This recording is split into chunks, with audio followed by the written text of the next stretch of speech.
Welcome to the Action Factory podcast. My name is Michael Dawson. Let me tell you a story.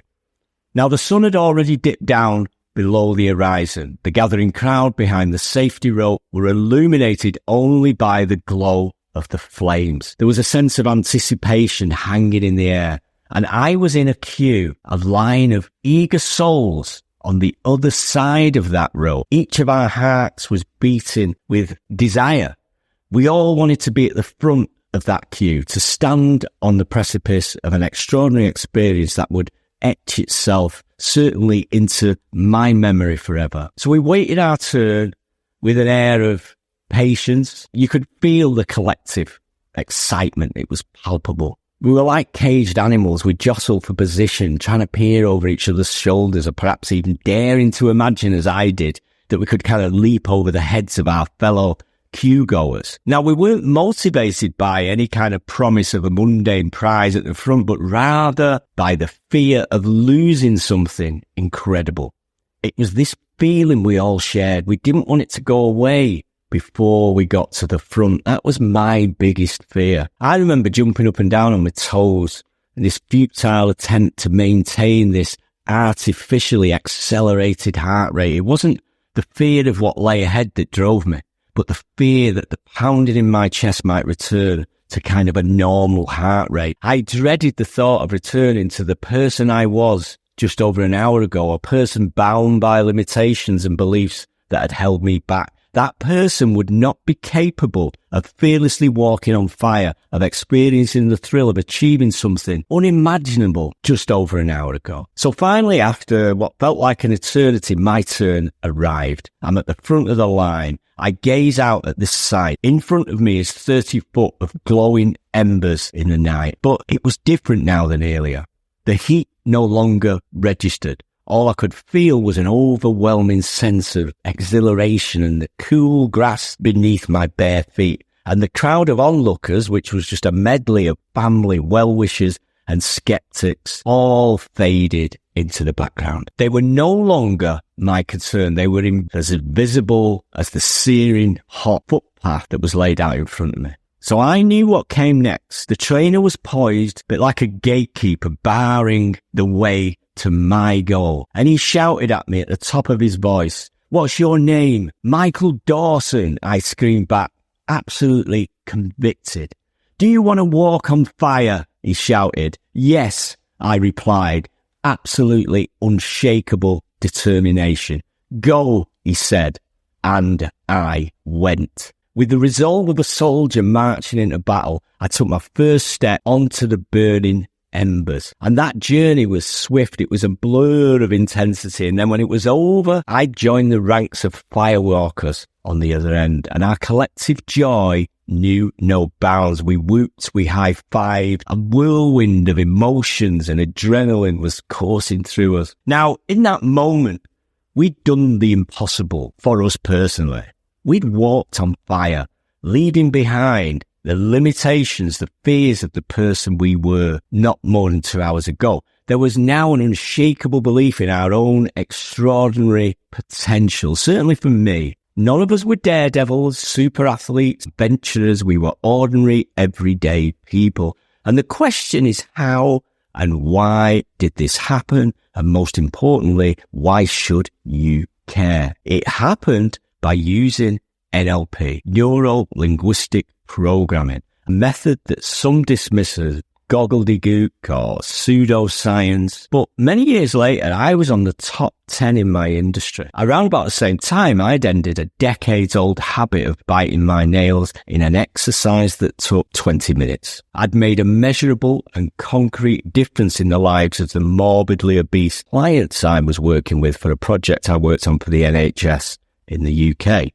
And I've helped many, many more people who might never, ever even have heard of NLP. So that's just some of my experience with this gobbledygook pseudoscience. There's a guy I'll tell you about later who was a negotiator for the FBI in hostage and terrorist situations. He secured the release of numerous hostages alive and well. There's famous names like Paul McKenna, who will make you thin, or make you rob a bank, depending on your preference. A huge amount of his work rotates on NLP. The success of Tony Robbins can also be attributed to his NLP work. There are countless examples of the world's biggest change agents using NLP in their own lives and the lives of other people. So here's my question to you. If any of what I've told you is true, then would a background knowledge of this subject enable you to perform better in residential youth work? Perhaps to have the ability to calm volatile and potentially violent situations, influence behavior, to develop a deeper and more meaningful relationship with clients or colleagues, to break through the mental barriers or walls that clients put up to defend themselves. If you think so, then listen on, because we're starting a 10-week training course called NLP in Residential Youth Work. And by the end of this course, my goal is not to make you an expert, but I hope to provide some useful tools as well as inspiring and ongoing interest in the subject. So, welcome to the Action Factory podcast. My name's Michael Dawson, and this is the place for residential youth workers who are keen to share their skills and celebrate the greatest job in the world. Now, if you haven't realized that you've got the greatest job in the world, you may want to visit my website at theactionfactory.com or click the button around here somewhere. You'll find a digital download that will occupy a fascinating and intriguing 5 minutes of your time and possibly change your perspective on what you do for a living. So as you know, today's a really special episode. It's session 1 of a free audio training course that's designed to be delivered in commuter-sized pieces. That is, listen on the bus and practice when you get to work. There's going to be around 10 sessions, each with a downloadable set of accompanying notes. The full course is not visible on the website yet, but as of recording, it's on its way.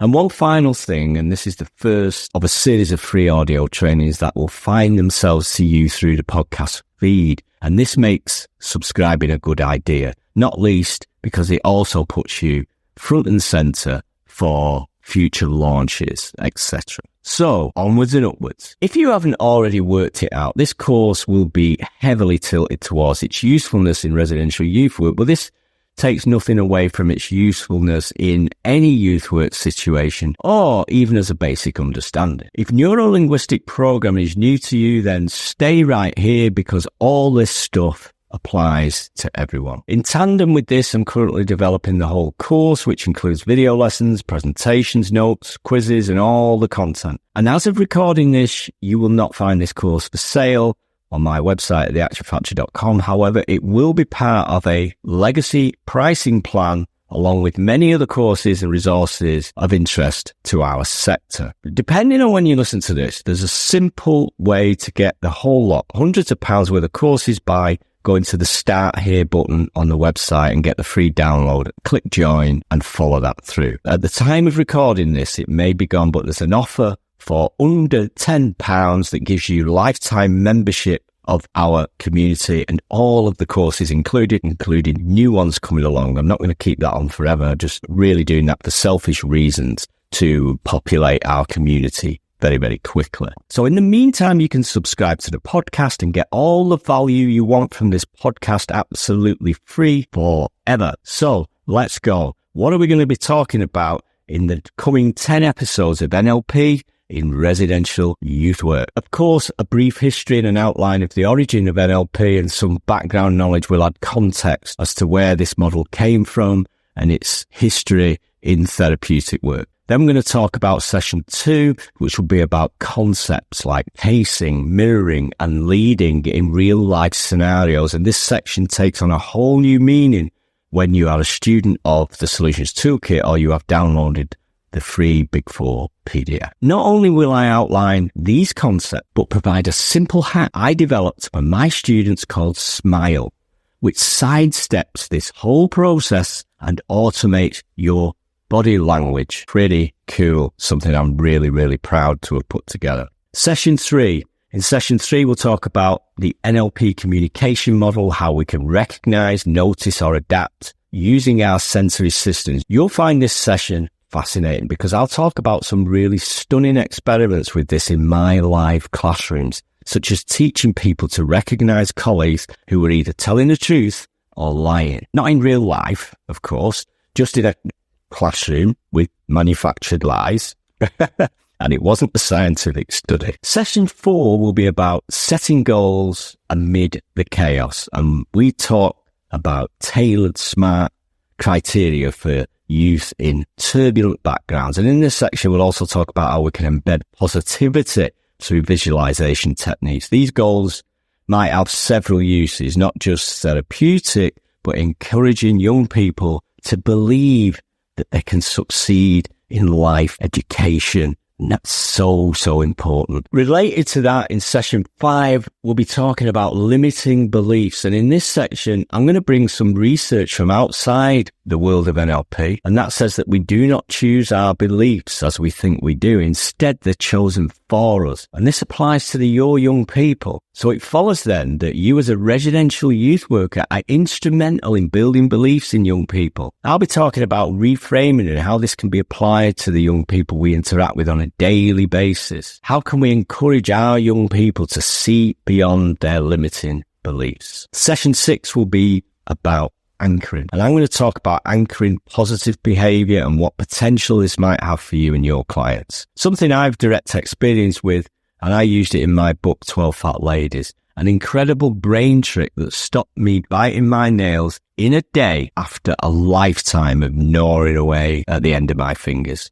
So these strategies could help us redirect negative habits into positive or neutral ones. Hopefully this anchoring will help us acknowledge how it works and how we can use it in our favor. A fascinating section that helps us understand how not just our clients follow pre-programmed chunks of behavior like bits of software, but we do too. Session 7 is important. It's about peer pressure and group dynamics. And we know these things are hugely important for young people. And I'd argue even more so when you live with non-family members. Fitting in and having status are multiplied. I'll be talking about how some organizations actually use this as leverage to produce more positive outcomes and positive behaviors. So if you think this is impossible, then think gang members in New York and lifelong drug addicts. A much tougher audience to convince than most of our young persons' residential homes. So we'll talk about group dynamics, perception and individuality in the context of conflict. Session 8 is going to be about addressing substance abuse with NLP. Substance abuse takes many forms, from the legal and socially acceptable, i.e. the drugs we pay tax on, to the illegal kind. They're all damaging, and I'm really looking forward to talking about patterns and triggers of use, how we can change dynamics. I'll talk about the swish technique I mentioned earlier for those who would like to stop biting their nails today. And finally, session 9 will be around volatile situations and trauma. I know that you'll have experienced the volatility that can exist in teenage dynamics, and I'll be talking about how we can use NLP techniques for calming volatile situations. For those of you who haven't done my Solutions Toolkit training course, you'll not be aware that all of this is in the context of being the first responder, or as we say at the Action Factory, the problem paramedic. This is my way of explaining how residential youth workers are always first on scene in crisis. Now in session 10, we're going to talk about the ethics and boundaries, as well as reflecting on the use of NLP in residential youth work. You might say that this belongs in session 1, but it demands an outline knowledge of the superpowers before you can decide how they might be utilized or not utilized. So we'll finish by setting our own boundaries and assessing how far we've come. So that is NLP in residential youth work. And having seen and experienced some of these amazing techniques, I am so excited to share these experiences with you. So I'll leave you to decide if it's mumbo jumbo or not. For me, it's a very powerful set of tools. You can be here next week or subscribe to join us as we dive into NLP in residential youth work. My name's Michael Dawson. If you don't already know, the Solutions Toolkit is my core work, best described as a framework for working with young people in a care profession. And you'll soon realize why I utilize some of the NLP techniques we refer to in this training course. The team version releases in late 2023, and there's already a free version of that course at theactionfactory.com. So if you've got a team of residential youth workers and you fancy having a look at that, it's completely free. Just go to the website and click on it. If you're one of the early adopters to this course, then it's going to appear weekly here. If you're not, then please don't binge no matter how long you're on the bus for. Listen, absorb, think, and practice 1 week at a time, I would suggest. I'll see you next week. I'm Michael Dawson from the Action Factory podcast. Have a great week. Bye for now.